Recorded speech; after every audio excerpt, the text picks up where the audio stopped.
بسم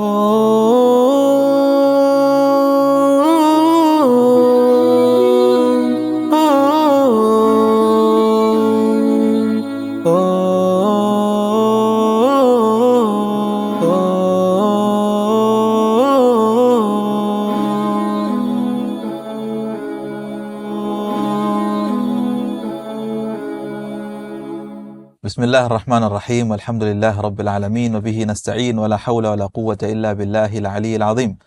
أما بعد فالسلام عليكم ورحمة الله وبركاته. Wapenzi watazamaji wa Istiqama Swahili TV, karibuni tena katika kipindi chetu cha Kahawa ya Ramadhani, kipindi ambacho kinakujia kila siku ya Ramadhani baada ya sala ya Tarawih, kipindi ambacho kinaleta mashekhe mbalimbali katika jamii yetu ya Kiislamu kuja kutukumbusha na kutuelimisha yale ambayo yanafungamana na dini yetu ya Kiislamu, hasa katika kipindi chetu hichi cha mwezi mtukufu wa Ramadhan. Leo basi tunao wageni wetu mashekhe watukufu. Tunaye Sheikh Maqam bin Juma bin Umar, ahlan wa sahlan. Tunaye Sheikh Juma Al-Bajuni na Sheikh Sultan bin Nasr Riyami, wote ni walimu wa Mahad Istiqama pale Tunguu, Zanzibar. Mashekhe, karibuni katika kipindi chetu cha Kahawa ya Ramadhani. Na mujisikie mupo katika barza maftuh kufaidisha jamii yetu ya Kiislamu. Barakallahu fiki.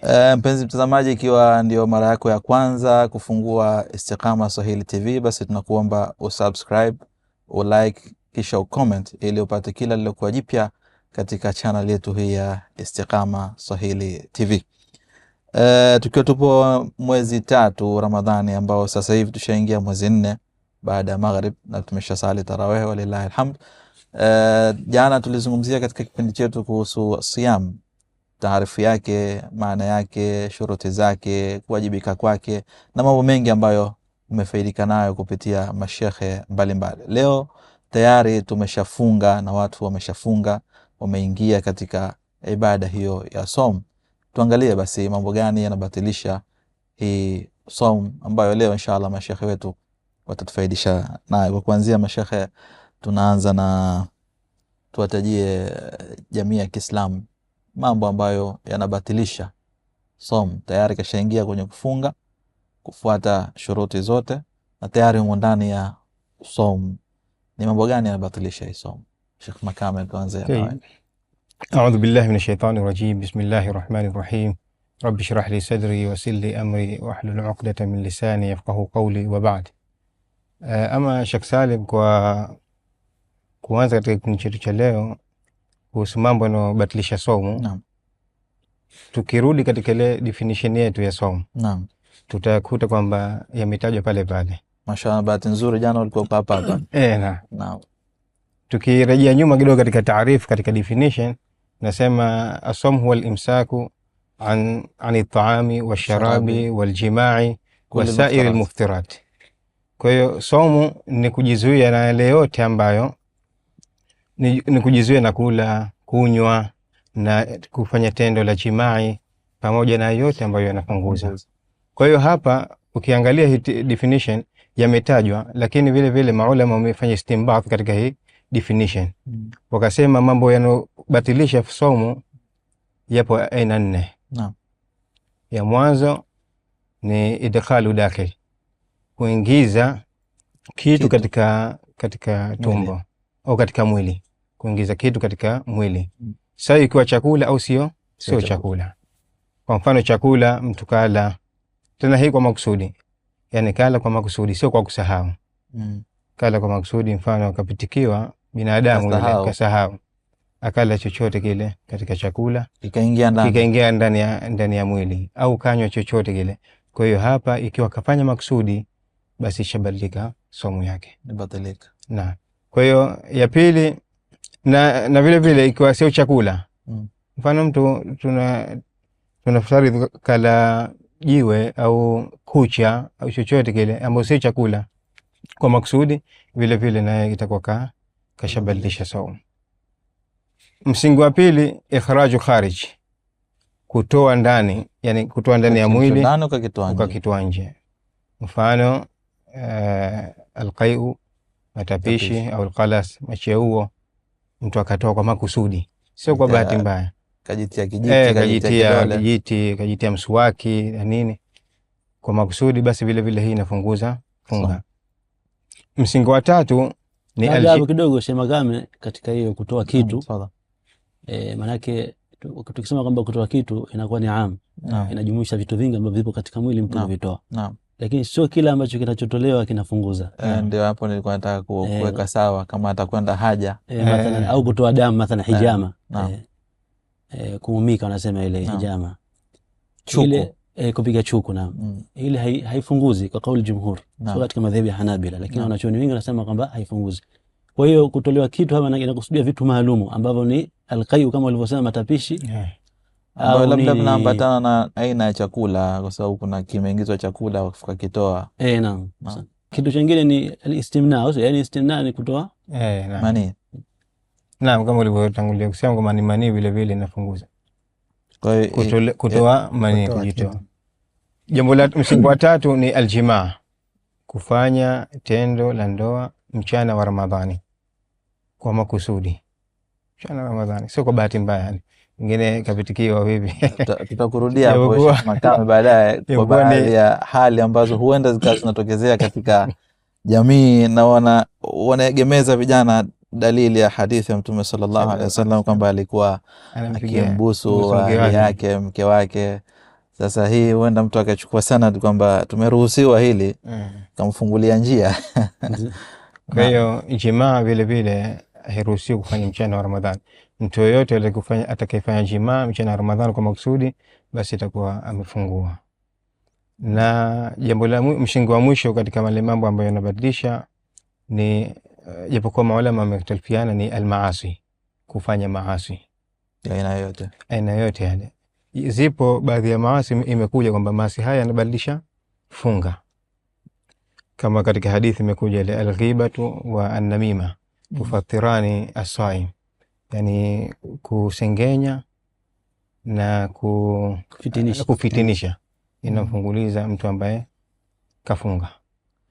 Kwa hiyo maulama wamefanya qiyas kwa baqiyat al-maasi, maasi yote mengine basi vile vile inabadilisha. Wengine wakisema kutokana hazijatajwa nasu sarih, basi inapunguza tu zile ninafunga, lakini haibadilishi moja kwa moja.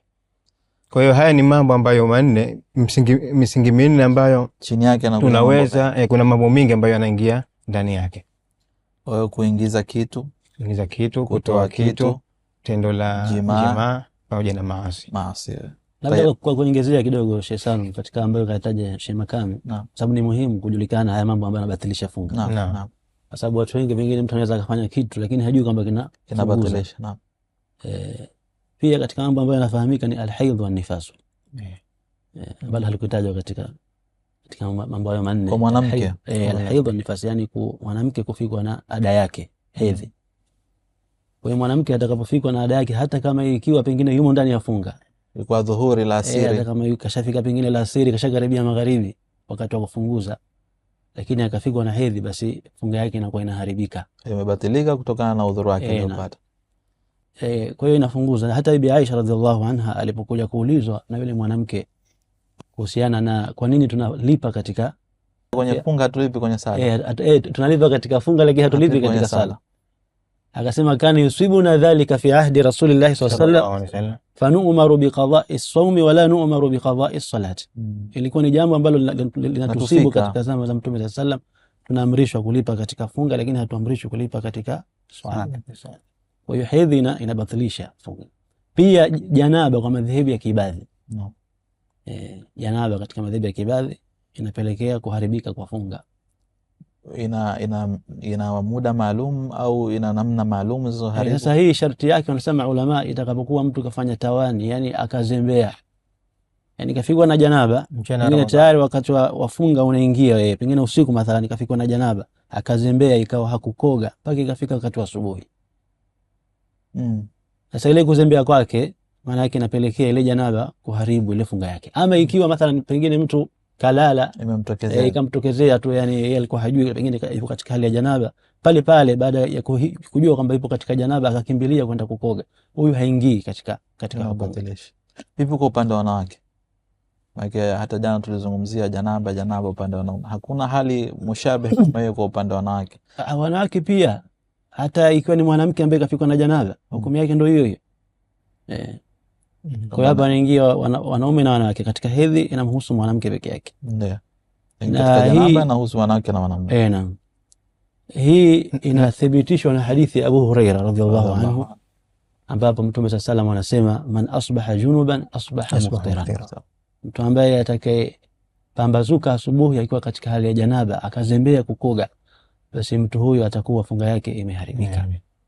Itakuwa kaamka akiwa amefunguza. Ndio. Pia kuna mengine ambayo maulama wanataja, mfano kurtadi. Inafahamika mtu ambaye yupo katika funga kaja kartadi, basi funga yake kurtadi maana yake akatoka kwenye Uislamu akaingia katika dini ya Mungu, akaingia katika kafiri. Kama alikuwa kafunga amebatilika funga yake. Jazakumullah khair. Nakushukuruni mashekhe kwa ufafanuzi huu, na Sheikh Makame akatutajia ile misingi idkhal dakhil na mingine. Tubaki katika hichi kipengele cha maasi, maana kula kunywa na mambo kama haya yanajulikana kwamba hili linafunguza, hili linafunguza, hili halifunguzi. Ndio. Lakini umeanza kugusia hapo baadhi ya vitu. Tuje kwenye kipengele cha maasi.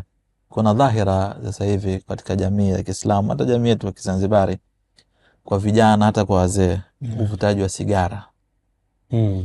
Uvutaji wa sigara. Hii kuvuta sigara kuna hesabika vipi, na kuna batilisha hakubatilishi? Hilo swala la kwanza. Swala la pili, tayari shafika magharibi, kashafunga, anasikia adhana, tayari yake ya kwanza au embassy au chochote sigara. Hii imekaje? Tuweke hivi kidogo udhibiti, tuweke sawa ili jamii itufahamu. Tuanze na mtu kafunga akavuta sigara kabla ya muda. Hali ya kwanza. Hali ya pili, kafunga kafika mpaka magharibi, alafu akafungua kwa sigara. Naam, ama kuvuta sigara tadkhin. Kuvuta sigara ni haram kisheria. Na hii ndio kauli ya wanachuoni wengi wa Kiislamu sasa hivi, kwa sababu imethibitika kwa yakini kabisa kwamba sigara ina madhara makubwa sana katika mwili. Inadhuru mapafu, inadhuru katika moyo wa mtu, inampelekea mtu katika maangamizi. Na Allah subhanahu wa ta'ala katika Qur'ani anatukataza mtu asiangamize nafsi yake. Kwa hiyo mtu ambaye yatanawal au yudmin fi tadkhin, anadumu ana uraibu wa kuvuta sigara, basi mtu huyu maana yake anajiingiza katika maangamizi, ambacho Allah subhanahu wa ta'ala kakikataza katika Qur'an Karim, wala tulqu bi aydikum ila tahluka wala taqtulu anfusakum. Kwa hiyo ni maasiya. Madamu ni kitu ambacho kinamdhuru mtu, maana yake itakuwa ni katika maasi. Kwa hiyo kama tulivyosema, mtu kufanya maasi katika mchana wa Ramadhani, maana yake funga yake moja kwa moja inabatilika kwa kuangalia msingi huu. Pamoja na kwamba msingi huu kama alivyosema Sheikh Makame una khilafu baina wanachuoni. Ndio. Kwa upande wa kwanza ni huo, lakini upande wa pili ukiangalia sigara wenyewe maana yake ni moshi. Ndio. Kwa hiyo mtu anaingiza kitu katika mwili wake. Ndio. Na Sheikh Makame akasema katika moja ya mambo ambayo yanayobatilisha funga ni kuingiza kitu. Bila shaka. Kwa hiyo madamu moshi unaingia katika mwili, maana yake tayari saumu yake iko wazi kabisa kwamba kuonyesha yani sigara inaharibu funga. Ndio. Ama ikiwa baadhi ya watu kama ulivyosema, wengine wanasubiria ndo tende ile inakuwa au maji, Allahu akbar, anapiga badala ya kufungua kwa maji na tende, na wengine wanaiwasha kabla dakika moja kabla ya adhana kusubiria. Sasa hawa vipi? Hawa saumu yao imeharibika. Na inatakiwa Sheikh Salum manake mtu afanye, yani huu mwezi wa Ramadhani ndio madrasa, kama tulivyozungumza darasa ya nyuma hivi. Ndio hata jana mashekhe pia walipiga yani madrasa ya kumlea mtu katika kujizuia na mambo kama haya. Ndio mtu ana tabia mbovu ambayo hawezi kuiacha, basi afanye Ramadhani ni sababu ya yeye kuweza kujiepusha na ile tabia. Mfano kama hiyo kuvuta sigara, ikiwa maana yake mchana mzima hakuweza kujizuia, kwa nini hawezi kujizuia wakati ule usiku? Kwa hiyo huyu tumhesabu kwamba hakuipata ile falsafa ya funga. Maana yake hajaweza kuelewa nafsi yake, kaiendekeza. Bado ile lengo la la'allakum tattaquna hajafikiwa yani. Tayeb, lakini je, funga yake inaharibika? Hapa kuna khilafu baina wanachuoni, lakini kauli yenye nguvu zaidi ni kwamba funga yake haiharibiki, kwa sababu ile kipindi ile fatra ya siyam ishamalizika. Kile kipindi cha funga kufanya nje ya Kwa hiyo alipovuta sigara maana yake ile funga yake ilikuwa ishamalizika, ilikuwa bado yani kavuta nje ya kile kipindi cha funga na funga yake inakuwa haiharibu. Kwa ndani ya kile kipindi cha mazoezi yake yamekubalika ya kuzuia. Naam. Pale kaweza vizuri kuzuia. Lakini baada hapo maana yake kama ni funga tukichukulia kama ni funga yake isha nini? Ishatosheleza kisheria. Ndio. Yani hatutakiwa kwamba hailipe au imebatilika. Lakini masala je kwamba imekubalika? Je, imemwathiri ile funga yake katika suluki yake au ni katika pande mwingine? Inshallah tutakuja yale malengo ya takwa sasa atakuwa hajafikia. Inshallah tutakuja kuleleza kwa upana katika vipindi vinavyofuata, kwa sababu ni katika mambo ambayo jamii zetu sasa hivi yameenea. Taib, tunabakia tena hapo katika ya mambo ya kijamii. Kuna mambo mengi sana ambayo yanafanywa wakati mtu yumo ndani ya siam. Kwa mfano matani, kutaniana. Matani ya uongo, matani ya kweli. Wakati mwingine kufurahisha barza kwa stori za kutunga na mingine ambayo haya yanahesabika ni mambo nasema labda kipuuzi, mambo yaliyokuwa hayana maana. Vikao vya bao, karata. Zuna, TV, musalsalat, kuangalia zile series na nini. Hii tunaiweka katika upande gani, anaathiri vipi katika saumu ya mtu? Bila Sheikh Juma hapo kidogo na wewe tukusikie kidogo. Bismillahirrahmanirrahim. Alhamdulillahi rabbil alamin wassalatu wassalamu ala rasulillahi Muhammad sallallahu alaihi wasallam. Kwa kweli Sheikh Salum, kuhusiana na mambo hayo ambayo tunaita mambo ya upuuzi, naam, kwamba si mambo ambayo yanabatilisha moja kwa moja ile saumu, lakini bila ya shaka kwamba yanapunguza ile ujira wa saumu, hadhi yake, thamani yake, inapunguza hadhi yake, kwa sababu yapo katika mambo kama hayo unaweza ukayafanya ya kipuuzi. Mfano ukichukua hata katika hii ile wanaita michezo ya kipuuzi, mfano umekaa unacheza keram na mwenzako hivi, ni kitu cha kipuuzi ambacho kiasli kwamba hakiharibu funga katika yale mambo ambayo katutajia Sheikh Makame hapa. Ndio. Haimo katika hata msingi mmoja katika hile kiasi utakuta hivyo. Lakini ukiangalia kiundani wake yale yanayotokea baina ya ule mchezo, kwamba pengine kakaa mtu na mwenzake wanacheza hapa, wanapigana, anapiga, basi wanatoleana maneno, walipokuwa kwenye saumu wanaweza kutoleana maneno machafu, watu wakapandishana hasira, pengine ikafikia kuwekeana chuki. Na kama alivyosema Sheikh Sulfani hapa kwamba Ramadhani ni madrasa, kwamba madrasa inamlea mtu na yale maradhi na nafsi yake, na katika maradhi ambayo yanatoka kwa kupitia funga basi ni chuki.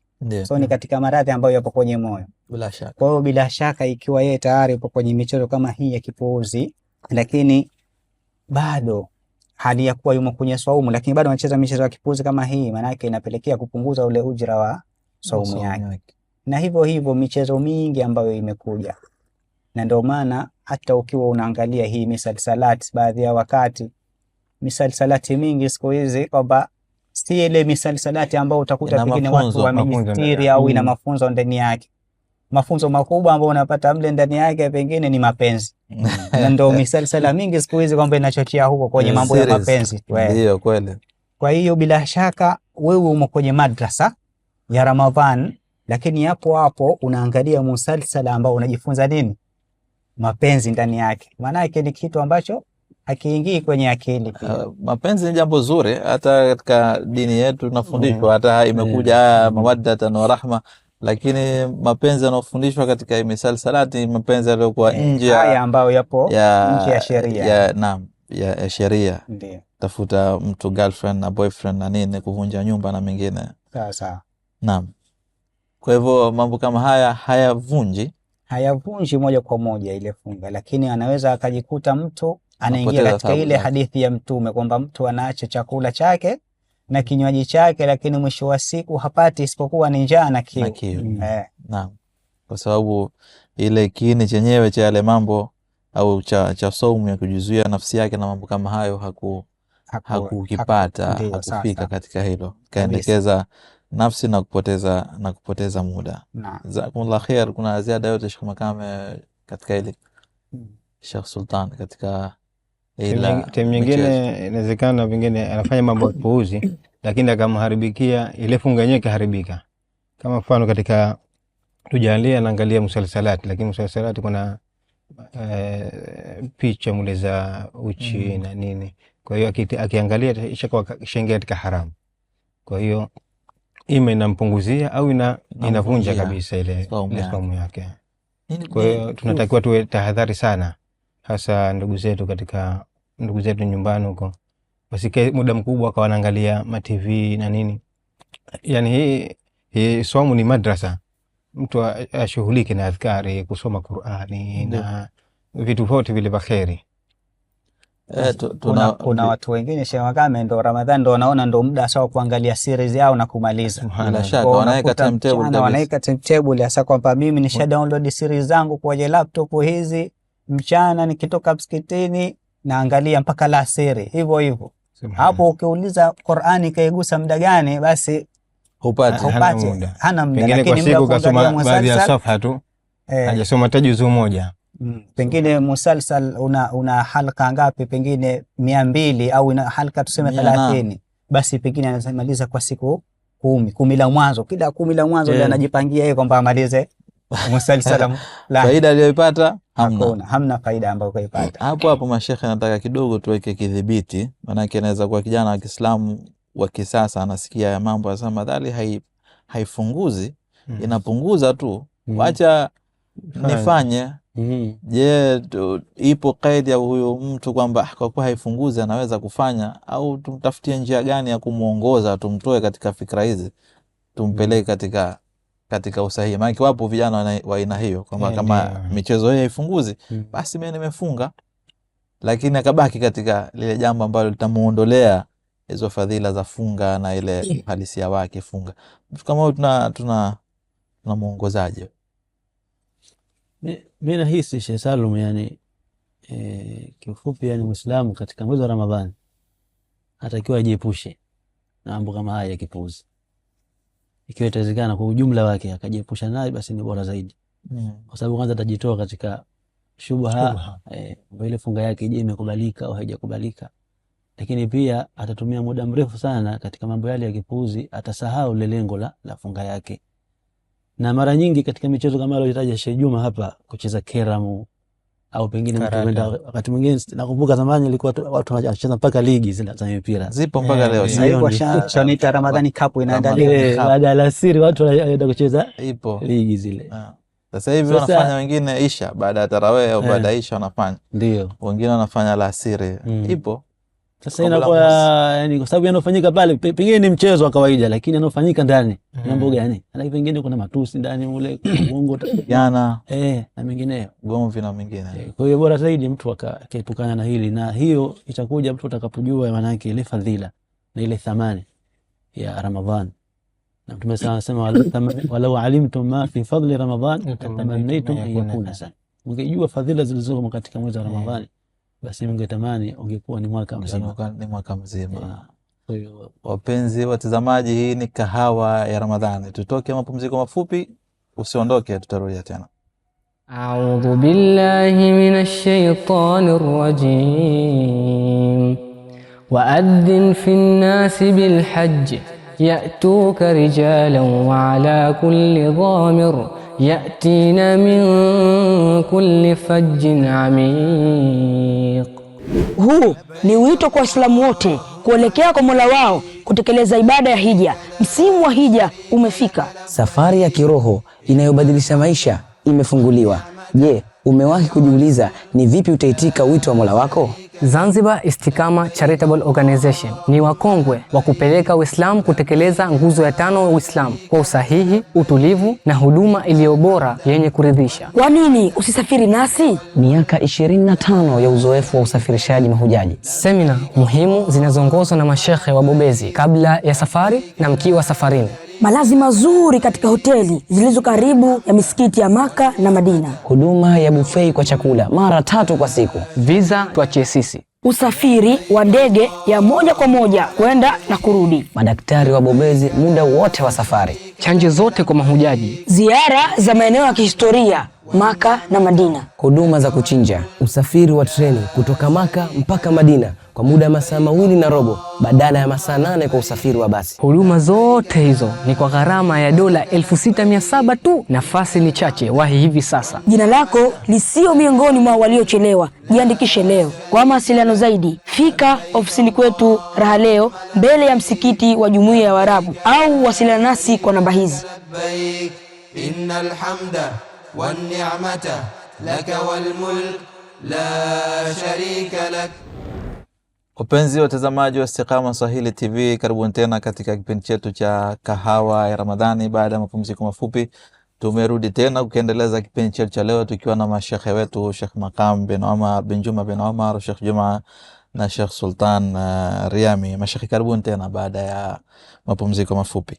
Shukrani sana. Tumejadili mambo mengi yanayohusiana na kubatilisha saum ya mtu, lakini hebu tujikite katika hadithi ya Mtume sallallahu alayhi wasallam aliyosema sallallahu alayhi wasallam, man lam yada' qawla zur wal amala bih falaysa lillahi hajatun fi an yada' ta'amahu wa sharaba. Yule ambaye hatuacha maneno machafu na kusema uongo, basi Allah hana haja yeye kuacha chakula chake na kinywaji chake. Kuonyesha uzito wa hili jambo. Jamii yetu sasa hivi, masokoni, njiani, majumbani, tokea ugomvi, natokezea wafanya biashara kuuza kwa uongo. Ana hii ndo yenyewe, hii ndo hivi.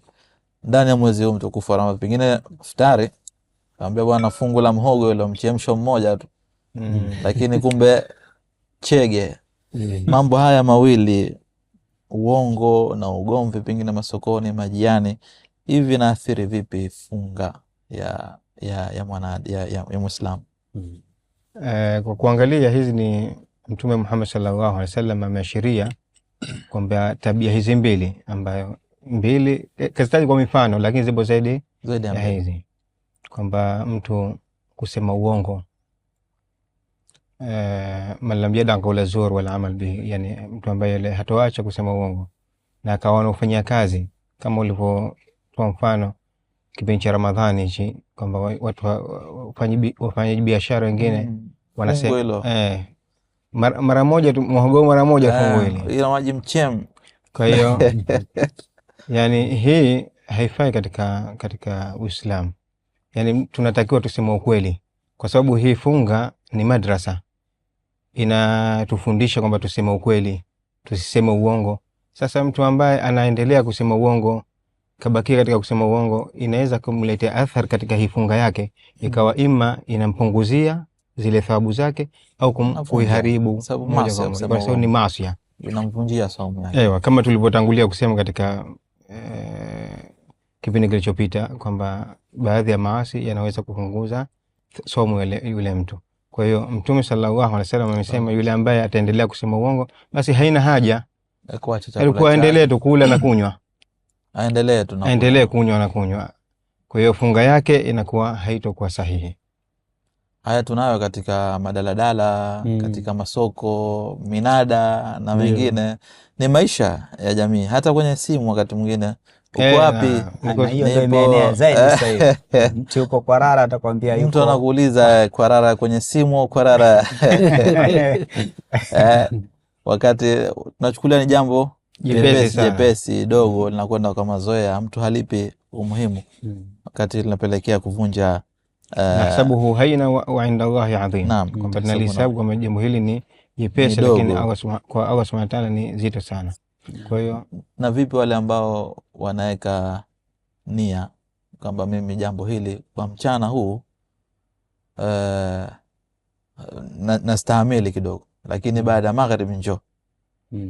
Yani wakati mwingine mtu anakwenda kwenye barza kwa bwana kuna habari moto, lakini baada ya tarawih hatukutana. Asubiri akijua kufika kwamba ile jambo nataka kusema hapa, ima kuna fitna, kuna uongo, kuna kueneza habari ndogo. Au kuna wengine Sheikh Salum wanasali wakati wa mchana tu, lakini usiku haingii msikitini. Imemaliza saumu yake. Wanamsema wao, wanasema Ramadhani mchana. Ramadhani mchana. Na hii nayo pia ni katika nakusudia mtu ambaye ana nia kama hiyo au itikadi kama hiyo. haiathiri kweli katika kubomoka saumu yake? Kweli mimi ninafahamu kwamba kwa ile funga wenyewe madamu kaifunga kwa masharti yake haiharibiki, lakini sasa kuna ishara mbaya katika ile kukubalika ile funga yake, kwa sababu Allah Subhanahu wa ta'ala anasema inma yataqabbalu Allahu minal muttaqin. Hakika si vinginevyo Allah Subhanahu wa ta'ala anawakubalia watu wa Mungu. Sasa mtu ikiwa wakati wa mchana anajitahidi, anakaa na njaa, anajiepusha na mambo ambayo Mwenyezi Mungu kaharamisha, lakini usiku anarejea tena katika yale yale maasi, manake ni kuonyesha kwamba yani kakosa ucha Mungu katika ile funga yake, na kwa hivyo ile funga yake yani iko katika hatarini kutokukubaliwa mbele ya Allah Subhanahu wa ta'ala. Manake ile funga haijamwathiri, haijamlea chochote katika moyo wake. Vipi kwenye swala la kupigana?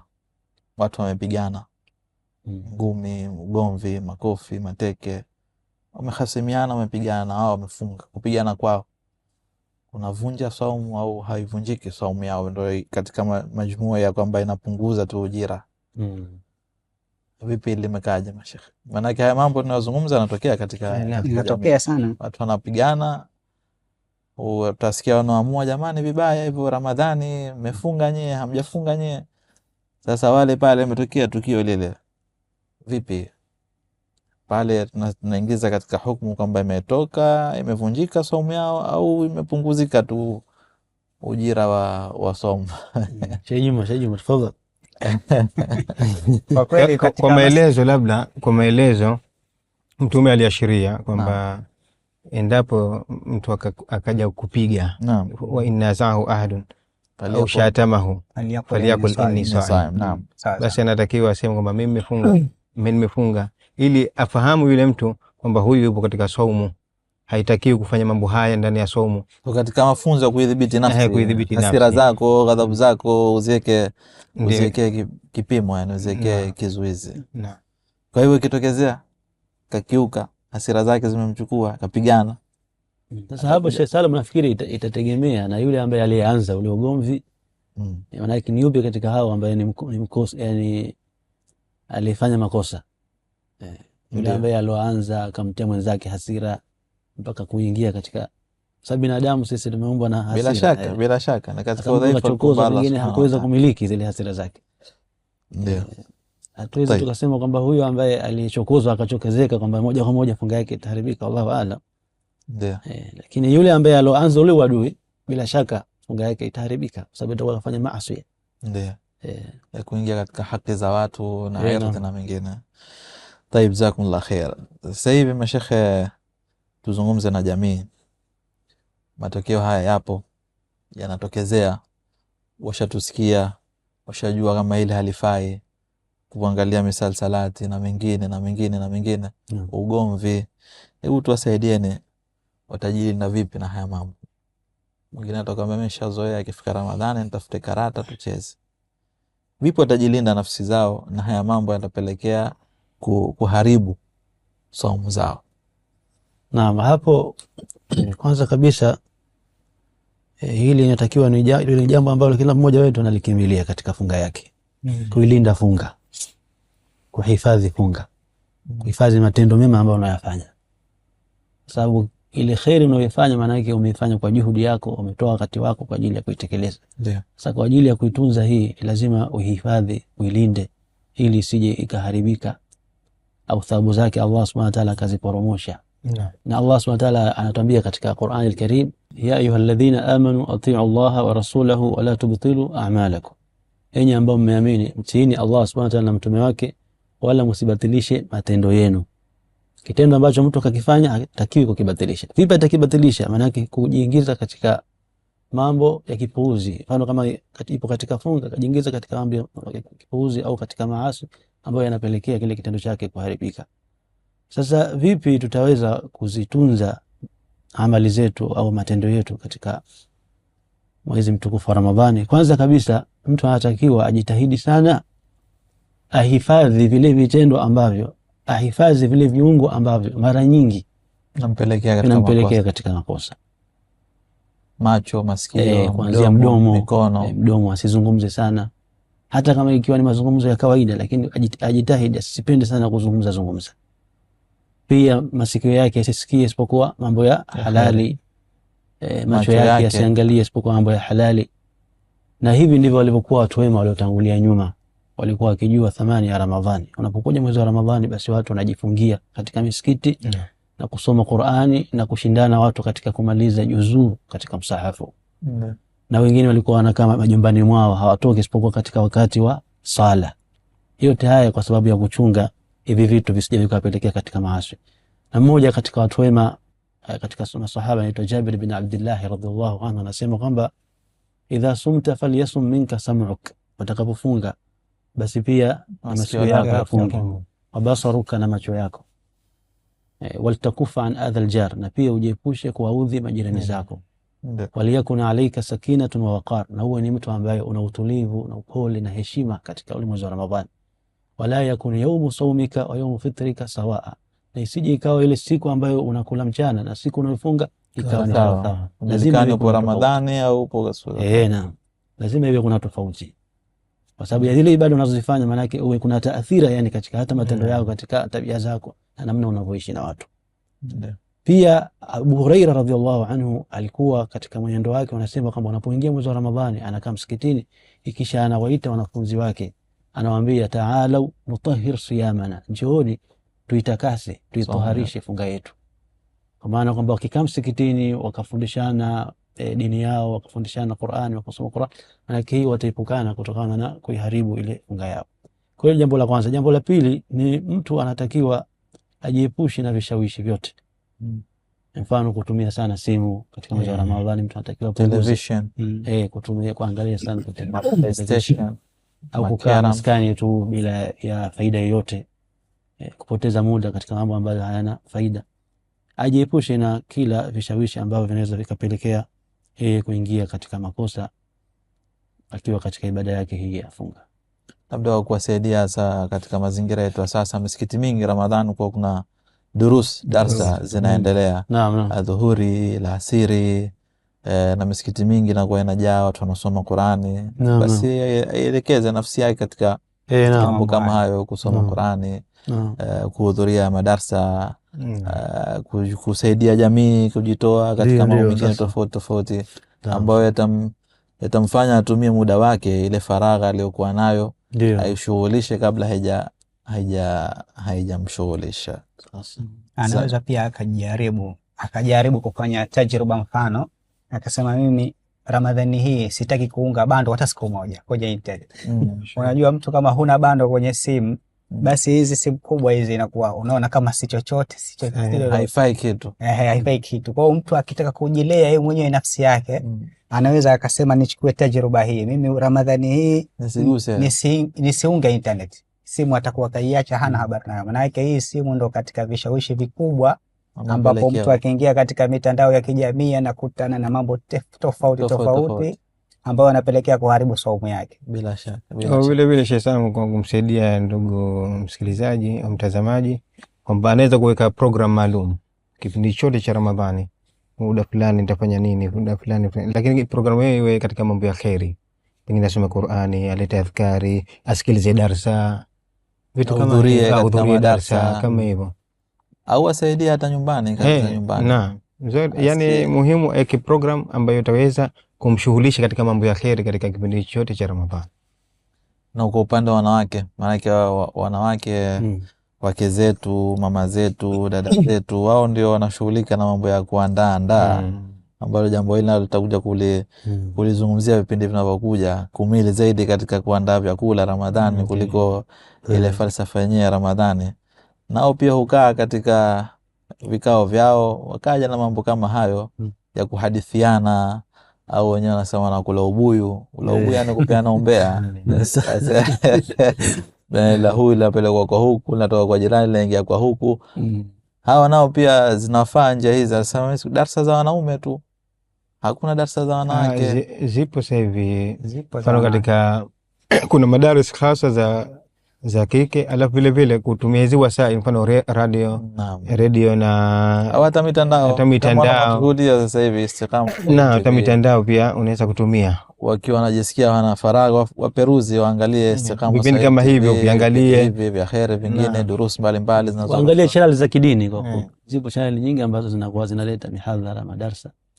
katika mwezi wa Ramadhani. Kwa hiyo ndio fuatilie darasa kama hili, ikiwemo Istiqama Swahili TV ndio number 1, alafu nafuata nyingine hapo kwenye kuangalia hizi mitandao ya jamii. Ipo Dhahira ambayo nayo pia nataka tuweke sawa kwa watazamaji. Kipindi kama hichi TV zetu zinajitahidi kuweka vipindi vya dini na nini, ikiwemo michezo ya kuigiza. Kama ni mchezo wa Kiislamu, wanasema mchezo wa Kiislamu, mchezo wa Kiislamu, yumo baba, yumo mama, yuko mke, yuko mume, ambao kiuhalisia wale watu hawapo katika mahusiano hayo ya kuwa mume na mke, na mapambo yanayopambiana.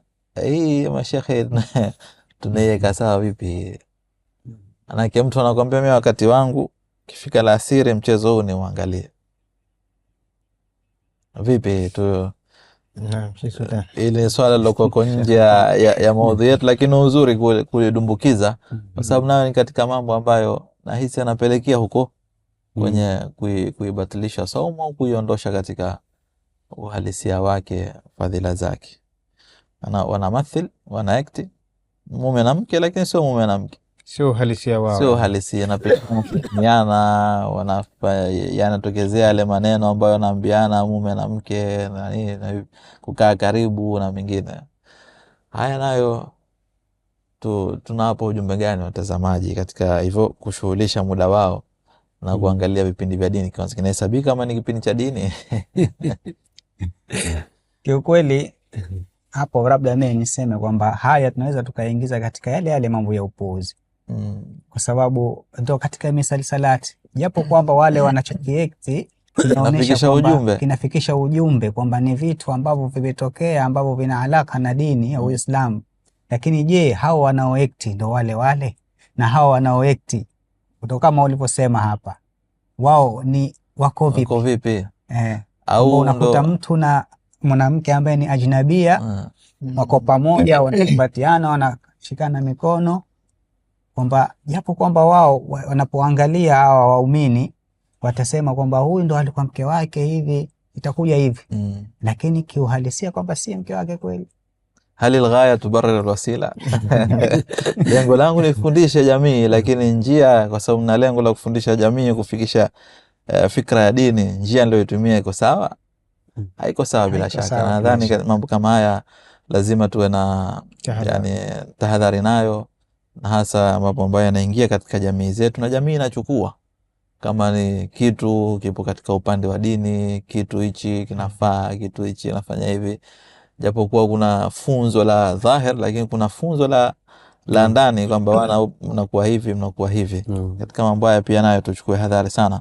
Kwa hiyo tujitahidi Waislamu, mida yetu au wakati wetu, faragha zetu katika kipindi hiki cha Ramadhani tuzitumie katika kuzilea nafsi zetu, tuzitumie katika kuziongoza na kufuata maelekezo ya Allah Subhanahu wa Ta'ala. Tujaribu kukaa mbali sana na yale mambo ambayo tutapelekea nafsi zetu kuingia katika kupotoka au kufanya maasi ya mwisho wake kuharibu saumu zetu na kuharibu dunia yetu na akhira yetu. Mashekhe, nadhani muda umetutupa mkono, kila mmoja atoe neno moja tu la mwisho kuwanasihi watazamaji wetu katika kuzitunza saumu. Labda kwa kumalizia kwamba nasema hii Ramadhani ni madrasa. Naam. Kwa hiyo tutaikariri sana katika vipindi vyetu kuonyesha kwamba Ramadhani ni madrasa. Kwa hiyo tutoke katika madrasa hii wakati tumejifunza. Sisi tunatoka katika Ramadhani ikisha hatujajifunza chochote, au kile tulichojifunza hatujafanyia kazi. Jazakallah khair Sheikh Maqam, Sheikh Juma. Na mimi nichangie tu hapo wao niongezee tu kama alivyosema Sheikh Makame kwamba binadamu au sisi waumini tunapoingia katika Ramadhani tujiwekee lengo sisi wenyewe kwamba mimi nataka nikitoka katika Ramadhani basi nionekane wa tofauti, yani nilivyokuwa kabla ya Ramadhani, na ikimaliza hii Ramadhani basi nionekane nimekuwa tofauti, watu wanione katika jamii kwamba kweli nimetoka katika madrasa. Naam. Kama ambapo mtu unapoingia mwaka mpya anajiwekea malengo, mimi mwaka huu nataka niwe na malengo haya, nijenge hichi, fanye biashara hii. Sasa vile vile inapoingia hii Ramadhani tujiwekee malengo kama haya kwamba mimi nataka ikimaliza Ramadhani kama alikuwa mtu anavuta sigara, basi aseme mimi nataka ikimaliza Ramadhani hii basi niwe nishaachana na sigara. Au kama kulikuwa kuna amali mbaya anaifanya, basi ajiwekee lengo hili kwamba mimi nataka ikimaliza Ramadhani niwe nimeachana na kitu hichi. Naam. Jazakallah khair. Yani ajiwekee ni target katika kuingia kwake kwamba mimi najifunza kuacha kuvuta sigara. Ndio, sawa. Kama ninavyoiweza nafsi yangu ndani ya kipindi hichi mpaka magharibi, nataka niendelee, nikitoka mwaka huu nimeacha kabisa. Na maasi mengine mwakani nitaacha kile, mwakani nitaacha kile, mpaka anatoka akiwa yupo. Anatoka akiwa yupo. Mashallah, nasaha nzito sana kwa watazamaji. Sheikh Sultan. Mimi naongezea hapo kwamba funga ni ngao. Saumu junna. Saumu junna. Kwa hiyo tuilinde hii ngao, tusije tukaivunja kwa kufanya maasi. Mtume sallallahu anasema wala soma illa bil kaffi an maharimillah, wala hapana funga isipokuwa mtu kwa kujizuia na yale ambayo anaharamisha Allah subhanahu wa ta'ala. Wapenzi watazamaji wa Istiqama Swahili TV, hii ni kahawa ya Ramadhani, na kwa maneno hayo ndio tunahitimisha kipindi chetu cha leo ambacho tulikuwa nao mashekhe Sheikh Maqam bin Juma bin Omar, Sheikh Juma al-Bajuni na Sheikh Sultan bin Nasr al-Riyami, ambao bila shaka mmewasikia kwa makini na faida walizozitoa hapa mtazibeba na kuzifanyia kazi ili tuzitunze sote kwa pamoja. Ibada zetu za saum ziende zikatupe malipo ya kheri ambayo Allah subhanahu wa ta'ala ametuandalia. Kwa kufunga kipindi chetu, basi watazamaji, tuondoke basi leo na ujumbe huu unaofuata. Vitu vitatu vikikuondoka havirudi tena. Cha kwanza, umri wako, muda wako utakaoondoka haurudi. Cha pili, neno lako utakalolitoa katika mdomo wako halitarudi tena. Na cha tatu, thika, uaminifu ambao watu wamekupa, utakapovunja hautarudia tena. Zingatia kisha chukua hatua. Tukutane kesho katika kipindi chetu cha kahawa ya Ramadhani hapa Istiqama Swahili TV, na kama huja subscribe wala kulike na kucomment, basi tunakuomba ufanye hivyo ili upate kila lilokuwa jipya katika channel yetu hii, kwa kufaidisha nafsi yako duniani na akhera, pamoja na jamii yote ya ujumla ya Kiislamu. Masakumullahu bil khair wasurur. Assalamu alaikum wa rahmatullahi wa barakatuh.